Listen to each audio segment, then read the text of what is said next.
বিশ্ব শান্তি প্রতিষ্ঠায় হজের কৌশলগত দিকগুলো কি হতে পারে? আসলে বিশ্ব শান্তি প্রতিষ্ঠায় হজের কৌশলগত দিক যে তামাম পৃথিবীতে ধরেন মানুষের সংখ্যা এখন প্রায় 800 কোটি, জি। মুসলমানের সংখ্যা 200 কোটির কম বেশি। তার মাঝে আমরা প্রতি বছর যদি 25 লক্ষ লোক হজে যায়, এই লোকগুলো তো পরের বার ঠিক ওরাই যাবে না, তাহলে অন্য 25 লাখ যাবে, এর পরের বার অন্য 25 লাখ যাবে। ধরেন এখান থেকে 20% বারবার গেল, বাকি 80% নতুন নতুন নতুন যাচ্ছে। এই যে নতুন নতুন মানুষগুলো তামাম পৃথিবী থেকে এক জায়গায় জড়ো হচ্ছে, দীর্ঘদিন তারা একসাথে থেকেছে, সেখানে তারা দেখেছে শৃঙ্খলা কাকে বলে।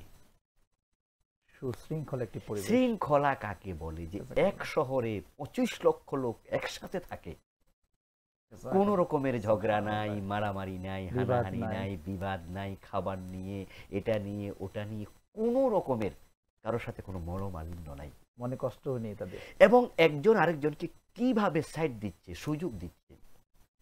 আমি দেখেছি যে আরাফার মাঠে খাবার বিতরণ করার জন্য মানুষ পাগল পারা হয়ে যায়। হাজী সাহেব নিজে বিভিন্ন পানির বোতল সংগ্রহ করে পানি নিয়ে অন্য হাজীদেরকে পান করানোর জন্য কিভাবে পাগল হয়ে কাজ করছে, সেবা দিচ্ছে মানুষ।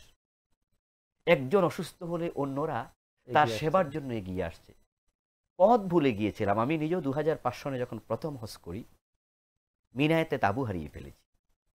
আর মিনার তাবুগুলো সব একরকম, চেনা কঠিন। পাহাড়ের পাশে তাবু, তাকিয়ে দেখি পাহাড়গুলোও প্রায় একরকম।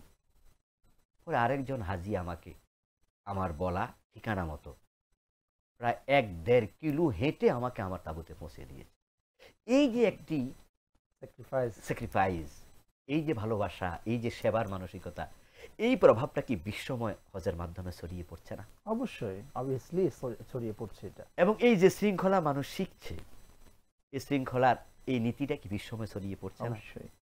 এক জায়গায় থাকতে গিয়ে পারস্পরিক সৌহার্দ্য, ভালোবাসা, যেটা এই 20 দিন, 25 দিন, 30 দিনে মানুষ শিখছে, এটার প্রভাব কি বিশ্বময় পড়ছে না? অবশ্যই। আর যদি সেটা ধরে রাখতো, এবং মানুষ একজন ইমামের পিছনে সবগুলো মানুষ মিলে নামাজ পড়ছে, তার বক্তৃতা শুনছে, একজন আমিরের অধীনে হজ করছে, এর বাহিরে কেউ যাচ্ছে না, এই যে শৃঙ্খলাবদ্ধ একটি জীবন সে কাটিয়েছে এখানে, এর প্রভাব কি বিশ্বময় ছড়িয়ে পড়ছে না?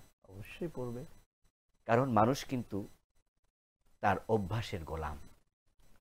আর একজন মানুষ তার অভ্যাস চেঞ্জ করতে 1 সপ্তাহ বেশি লাগে না। যারা লবণ দিয়ে ভাত খেয়ে অভ্যস্ত, শুধু 1 সপ্তাহ যদি লবণ ছাড়া ভাত খায়, 7 দিনের পরে 8ম দিনে লবণ খেলে বিরক্ত লাগবে। মানুষের অভ্যাস চেঞ্জ হতে কিন্তু বেশি দিন লাগে না। আর আমরা হজে গিয়ে থাকি 20 দিন, 25 দিন, 30 দিন, 40 দিন।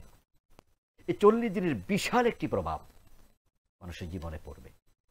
কিন্তু পরিতাপের কথা হলো, আমরা দেশে ফিরে এসে আবার নতুন জায়গাতে নতুনভাবে অভ্যস্ত হয়ে যাই, যার কারণে আমরা হজের ওই শান্তির প্রভাবটা অনেকে ভুলে যাই।